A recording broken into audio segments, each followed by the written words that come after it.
Okay, so I said I'd sit down and have a little chat about giving up drinking, how I give it up, and why. If you're wondering why my face looks like this, I was making eggs the other day and went to flip them and burnt my fucking face. I burnt it here, up here, here, on my lip, but you can't see it now on my lip, thank God. But oh, is there a need?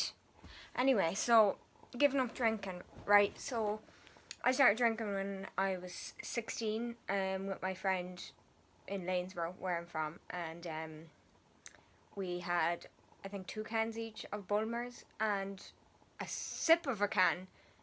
Oh my God, I was nearly, I don't know, I was for the fairies, like, and that was fine, like for a couple of years. I kind of, like, that was quite young to start, I think, but anyway, look, you can't change that, but and then I went out for a couple of years, and it was never like I was drinking all the time or anything. It was just the weekends and stuff. But I did go out quite a lot. And I think the problem really started when I was like 19, 20. I also got into a very bad relationship as well. Like, of course, they're all fine at the start, but, you know, he was a big drinker as well. And it was just a disaster really from the start. And then anytime, I'd be going through hard times, like alcohol, like I relied on it so much, like it was just, I drowned my sorrows in it, and that was just it, like I could drink like 4 bottles a night when things would be really bad, like that's not right, and then there was times when I would be working and I'd still function, I'd still go to work, everything like that, half the time probably still be drunk, I was still able to hold my own, besides being intoxicated all the time. But I give it up. So I'll be off it 2 years now this January. And honestly, like, let me tell you, is the best decision that I've ever made. Like, honestly, you know, I look after myself more. I eat better. I mind myself. My anxiety is not as bad. It's still there. It's never going to go, but it's not as bad.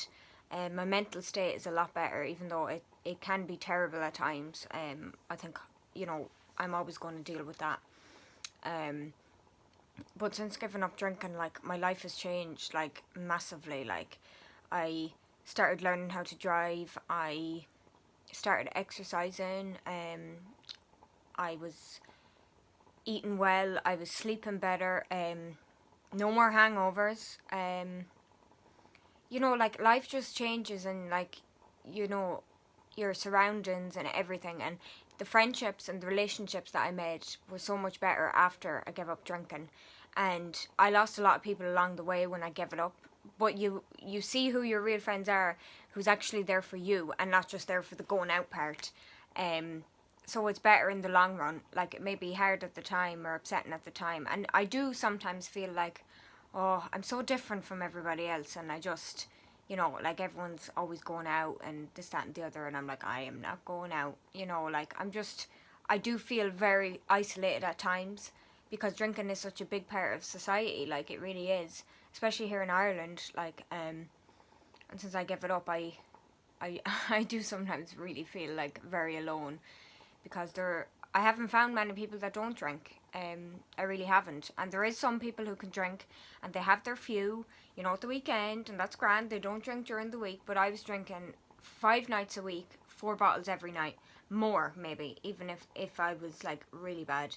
I mightn't eat, and I was smoking then as well. I'm actually smoking right now at the moment because I'm going through a really bad mental time. So, and I had given them up for years as well, like, but you got to do something, so I'm back on them at the moment, but I do plan to get off them once things ease out a bit. But yeah, you have to do something for yourself. Like, I'm going to link links to YouTube videos that really helped me while I was giving it up. There's this YouTuber that I follow, Craig Beck is his name, and his YouTube name is Drinking Expert, and he's brilliant. Like, I watched his videos over and over again. It's all I watched. I also, he does say in his videos that he doesn't really recommend non-alcoholic drinks, but that's fine. Everybody's different, But that did work for me. So I get my non-alcoholic rosé, say, in Tesco, and it's €4, like, and it's lovely, and it does for a treat, Sometimes I get the Copperberg non-alcoholic as well, the strawberry and lime one. The mixed fruit is quite nice too. And if I'm stuck, I'll get the Heineken 00. But yeah, it's whatever works for you really. Like, but giving it up, I can't recommend it enough. You will not look back. You will not be sorry. Like, you will not believe the difference in yourself. Like, the first 2 weeks are 100% the hardest, because it's still in your system, and you're used to it. You know what I mean? But once you get through those 2 weeks, you'll question why you ever drank in the first place. But if there's anyone watching this that does not have a drinking problem, you know, you don't need to listen to what I have to say. But this video is just for myself, really, to just get it off my chest. And if it reaches someone who has the same issues that I have with it, or is dealing with it, or whatever, you will get through it. Like, I never thought I would. I really never thought I would. Like, I was just so reliant on it. Like, it wasn't even right. It was keeping me alive. Like, it was my friend, you know. I put myself in really, really bad and really dangerous situations while I was drinking. There was one time I was going to a concert in London with one of my friends, and we went to a house party after, which, first of all, that we should not have. Like, we didn't know these people, but that was grand anyway. They seemed fine. I mean, we weren't in really a fit state to be judging, like, well intoxicated, might I add. Yeah, so we went there, and that was grand, and we just, like, had drink or whatever. And I'm always well aware of, like, fellas, you know, trying to spike your drink and that. But this fella in particular was trying to get my friend to go to a room with one of his friends. And I was like, that is not happening, because I know what you're up to, Buck. But that was grand anyway, so I kind of had a bit of a dispute with him over that. And then, you know, I apologised, and I was like, right, but I'm going to keep watch on him, because I don't trust any of them really at this point. So that was grand. So he got me a drink, right? So I had the drink, and I knew by the taste of it and how I was feeling that he had roofied me 100%. And I had in the past taken drugs, but not this kind. So I knew, like, the effect that it was having on me, and I was like, I knew I only had a certain amount of time to get out of there before I literally could not walk.